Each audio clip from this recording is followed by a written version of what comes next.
अस्सलाम वालेकुम जमात मोहतरम, कैसे हैं आप लोग जी। बच्चे हम सबक पर तारीख़ पढ़ रहे थे। तारीख़ में हमने शेर शाह सूरी के बारे में पढ़ा था। आज हमने शेर शाह सूरी की इंतज़ामी इस्लाहात के बारे में पढ़ना है। तो इंतज़ामी इस्लाहात में वो तमाम चीज़ें आती हैं जो शेर शाह सूरी ने अपनी हुकूमत को चलाने के लिए इंतज़ाम किए थे। इसका निज़ाम का सल्तनत को चलाने का तरीका था, फिर उसके लिए उसने जो भी इंतज़ाम किए थे, पंचायती सिस्टम था, पुलिस का निज़ाम था, जासूसी का निज़ाम था, फ़ौजी इस्लाहत थी। आज जो हमने पढ़ना है, जो जिस पे हमने बात करनी है, वो हमारा है मालियाती निज़ाम। ठीक है, तो मालियाती निज़ाम बच्चे माल से मुतल्लिक़ है, मतलब ख़जाने से मुतल्लिक़ है।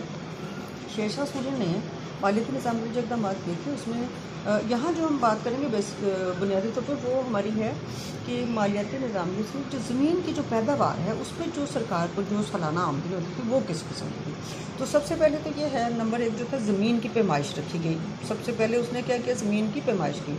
ज़मीन की पैमाइश के लिए सिकंदर लोधी के ज़माने में राइज गज़ को म्यारी पैमाना करार दिया गया और इसका नाम भी सिकंदरी गज़ ही रखा गया। तो क्या नाम रखा गया इस पैमाने के का, ज़मीन की पैमाइश के लिए जो पैमाना रखा गया उसका नाम क्या था? उसका नाम था सिकंदरी गज़।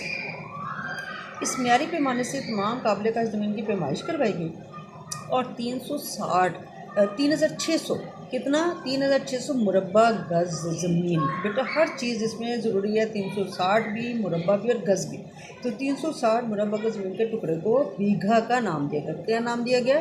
बीघा का नाम दिया गया कि 360 मुरब्बा गज़ ज़मीन जो है 1 बीघा के बराबर। उसके बाद दूसरे क्या था, उसमें मालियाती निज़ाम का हिस्सा था, हर बीघा ज़मीन पर शरह मालिया मुकर्रर की थी। शरह मालिया क्या है?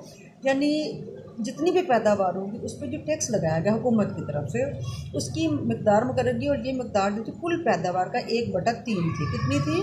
1/3। यानी अगर 3 टोटल पैदावार है तो उसमें से 1 हिस्सा सरकार का और बकिया 2/3 पैदावार किसान की थी। ये हर किस्म के टैक्स से मुस्तस्ना थी। यानी मज़ीद ये वाली जो चीज़ थी हमारे पास, बकिया जो किसान का जो 2/3 हिस्सा था, उस पर मज़ीद हुकूमत कोई टैक्स नहीं लगाती थी। शेर शाह सूरी की हुकूमत मज़ीद कोई टैक्स नहीं लगाती थी।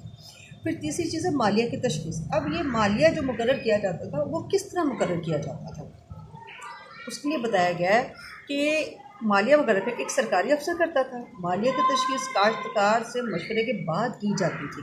मालिया के तयन के बाद एक दस्तावेज़ तैयार की जाती थी, यानी एक रिकॉर्ड वगैरह तैयार किया जाता था, जिस पर हुकूमती एहलकार यानी वो जो अफसर होता था उसके और किसान दोनों के दस्तखत होते थे। किसके होते थे? हुकूमती एहलकार और किसान दोनों के दस्तखत होते थे। किस पर होते थे? उस दस्तावेज़ पर, उस कागज़ पर जो दस्तखत होते थे। काश्तकार के दस्तखत देने का मकसद काश्तकार की रस्मी रजामंदी हासिल करना था। यानी क्यों लिया जाते थे कि भाई काश्तकार तैयार है कि वो इतना हमें मालिया देगा, इतना हमें टैक्स अदा करेगा। किसी नागहानी आफत की सूरत में मालिया में कमी या मुआफ़ी का ऐलान कर दिया जाता था। मसलन कभी अगर बारिशें नहीं हुई और फसल ख़राब हो गई, या बारिशें बहुत ज़्यादा होने की वजह से फसलें ख़राब हो गई, मौसम ख़राब होने की अगर फसलें, तो शेर शाह सूरी की हुकूमत में क्या था कि वो जो मालिया था, मालिया कितना वाला 1/3 जो था, जो सरकार को मिलना था, वो उसको या तो कम कर देते थे या फिर उसको माफ़ भी कर देते थे। चौथी चीज़ थी कि मालिया कैसे अदा किया जाता है, क्या पैसे दिए जाते थे? वहाँ ये बताया जाता है कि मालिया जो है हर 2 अंदाज से, जिन्स या नकदी।